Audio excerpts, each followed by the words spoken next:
I don't know why, but I recently just started going down the coding rabbit hole. I am not a coder. I've almost never been interested. I think there was like 2 seconds in my life where I was actually interested in coding. And then I actually tried to do it, and I just thought to myself, I was like, there's no way I can do this. So I'll do something like flying an airplane instead.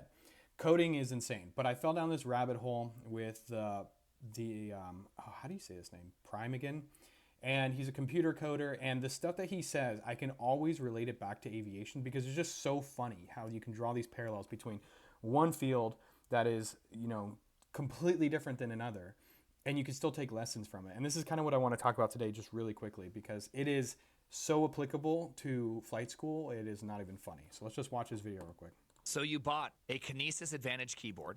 Amazing. You bought the Herman Miller chair. Amazing. Yet you still suck at coding. Why?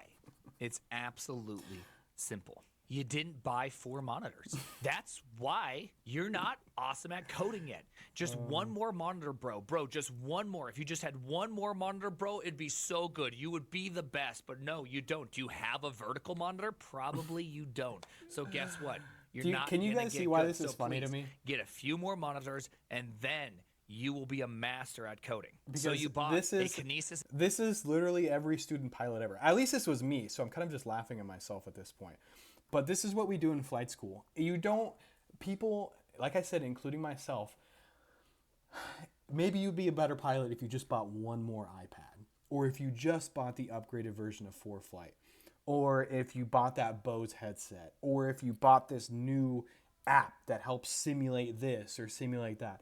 Maybe if I just bought this supplement, this nootropic, you always look for edges in the wrong place. And we use buying new forms of technology, headsets and iPads and programs, instead of getting down to the fundamentals of aviation, which is studying. And I did this. So I would, be struggling in flight school, and I'm like, oh, I'm really struggling right now. I'm just falling behind. And maybe if I just bought an iPad, maybe if I just bought ForeFlight. You know what I need? I don't need to study for my written test. I need a Bose headset. That would change the game. And then what's funny is that you get it. You get the Bose headset, you get the iPad, you get the ForeFlight, you get the knee board, whatever it is. And then you're still right where you started. So the same thing with this coder is like, if you just bought, bro, you don't suck at coding. You just don't have enough monitors. Let me tell you this, bro, you don't suck at flying an airplane. You just need a Bose headset. You just need the A20s. Actually, no, you don't even need the A20s. You need the A30s. If you bought the A30s, I guarantee you'd pass a check ride. That's kind of like the same attitude with with flight school. That's why I thought it was so funny, because this was me.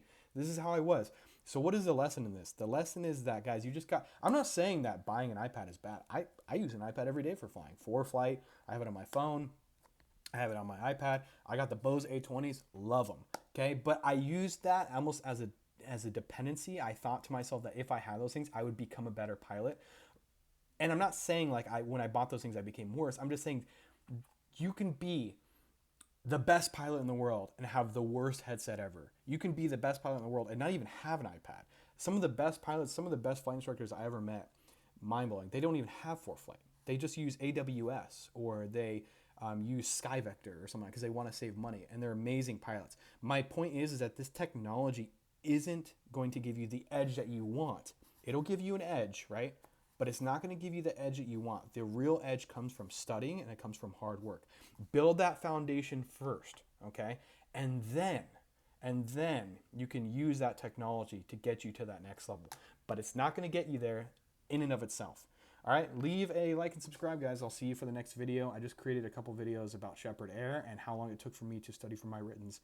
But this channel's been growing a lot, and I'm really happy to have you guys here. It's turning out to be a lot of fun. So I'll see you for the next one.